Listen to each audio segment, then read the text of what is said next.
कर रहे हैं। उसमें से एक विकलांग व्यक्ति थे और उन्होंने इस कॉन्सेप्ट की शुरुआत की।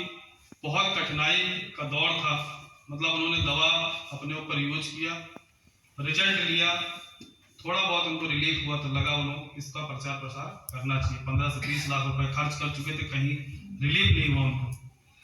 जब उन्होंने इस प्लेटफॉर्म पे कदम रखा और शुरुआत किए, ट्रिपल साइकिल जो होती है उससे चला के वो काम को शुरू किए थे और मात्र 3.5 साल के अंदर, वो मैं पहले देखा था उनका वीडियो कैसे वो शुरू किए थे, लेकिन 3.5 साल के बाद 1 साल पहले हमारा बनारस में प्रोग्राम लगा था जिसमें डायमंड सेलिब्रेशन हो रहा था। उस डायमंड सेलिब्रेशन पे वही व्यक्ति करोड़पति बनके स्टेज पे आके पट्टा पहन रहा था करोड़पति का। तो इंसान कमजोर बनता है अपनी सोच से और कामयाब भी बनता है अपनी सोच से। जब सोच के ही कुछ बड़ा करना है तो क्यों ना बड़ा ही सोच लिया जाए। सोचने में पैसा लगता है क्या? लोग अपनी सोच को बड़ा ही नहीं कर पाते हैं। उसका मेन कारण ये है कि हमारे आस पास का एटमॉस्फेयर, हमारे आस पास का माहौल, हम कैसे माहौल में रहते हैं ये डिसाइड करता है आपकी सोच में।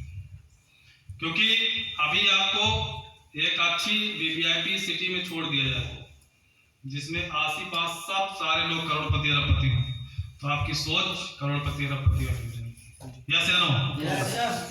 और अभी आपको भिखारी के साथ छोड़ दिया जाए, कुछ दिन बाद आपकी सोच भिखारी वाली हो जाएगी, और किसी शराबी के साथ छोड़ दिया जाए तो कुछ दिन बाद आपकी आदत भी शराबी वाली हो जाएगी। है कि नहीं? तो हम अपने आस-पास के, हम बड़ा तो सोचते हैं, बड़ा करना भी चाहते हैं, लेकिन इसी हाल तक, इसके बाहर निकलने के बाद उसी दुनिया में चले जाते हैं जिस दुनिया से हमें निकल के बाहर जाना है। तो अपने आप को कैसे निकाल सकते हैं? अपने आप को बाहर निकालने का सबसे बड़ा सूत्र है वो यही है दोस्तों, आप सारे लोग अपनी सोच पे काम करिए। सोचिए, आप बड़ा सोचिए। बड़ा सोचने में पैसा नहीं लगता, अपनी सोच पे काम करिए। जो भी चीजें आपको दिखें, जहां पे लगे कि हमारी सोच के अकॉर्डिंग नहीं है, वहां पे उठना बैठना ही बंद कर दीजिए और अपनी सोच पे काम करके देखिए, कुछ बड़ा सोच के देखिए और उस पर लग के देखिए और टिक के देखिए। 2 से 3 साल, 5 साल, जिंदगी ना बदल गई आपकी तो कहना नहीं।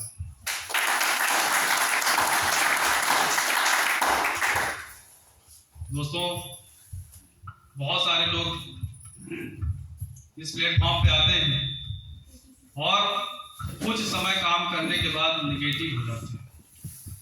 कुछ समय काम करने के बाद वो उसी वापस दुनिया में चले जाते हैं जिस दुनिया से आए हुए थे।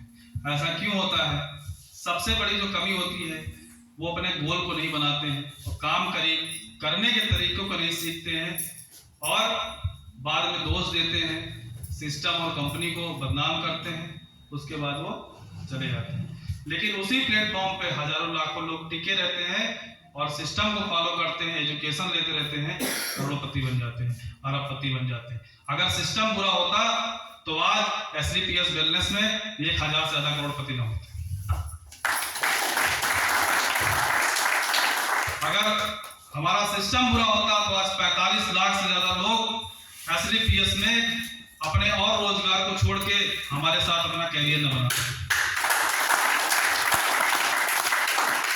अगर सिस्टम ही बुरा होता तो लंदन की पार्लियामेंट में बुला के बेस्ट वेलनेस प्रोडक्ट का अवार्ड हमारी संस्था को क्यों मिलता? सारी चीजें अच्छी हैं लेकिन हमारा नजरिया नहीं अच्छा है तो सारी चीजें बेकार। कुछ भी हो, अगर आपकी नीयत अच्छी है तो सब कुछ अच्छा होता जाए, क्योंकि लास्ट में रोल आके अटकेगा नीयत में। किसी भी तरीके से आप धन कमा लो, उल्टा सीधा गचर पचर कैसे भी करके, लेकिन आपकी नीयत अच्छी होगी तो वो धन आपके पास टिकेगा, नीयत अच्छी नहीं होगी तो वो वापस चला जाएगा। तो नीयत का बहुत बड़ा रोल होता है। जो भी हमारे संस्था के मैनेजिंग डायरेक्टर नाम है डॉक्टर संजीव कुमार जी का एक जोरदार तालियां चाहूंगा, जिनकी एक सोच की वजह से आज लाखों करोड़ों लोगों का जीवन बदल दिया उन्होंने। आज अपने देश में अगर कोई सबसे बड़ी ऑर्गेनाइजेशन काम कर रही है, जिन्होंने लोगों के दिलों पे राज किया है, लोगों की जिंदगियों को बदला है, तो हमारे महागुरु डॉक्टर संजीव कुमार जी की एक सोच और एक नियत की वजह से आज हिंदुस्तान नहीं पूरे वर्ल्ड में आज SLPS का डंका बज रहा है दोस्तों। और आज जहां भी हमारे सर जाते हैं, कई ऐसी ऑर्गेनाइजेशन में उनको बुलाया भी जाता है जहां पे अपने देश के प्रधानमंत्री और राष्ट्रपति भी नहीं जाते हैं। इतनी पकड़ उन्होंने बनाई और इतने मान सम्मान उनको मिले क्योंकि लोगों के लिए उन्होंने काम किया है। और नेता होता है वो अपने लिए काम करता है, लेकिन हमारी इंडस्ट्री SLPS वेलनेस यहाँ लोगों के साथ काम कर रही है और देश के लिए काम कर रही है, क्योंकि हमारी जो सबसे बड़ी समस्या है बीमारी और बेरोजगारी, उसको खत्म करने का काम कर रही है। आज हमारी सरकार भी वो काम नहीं कर रही है।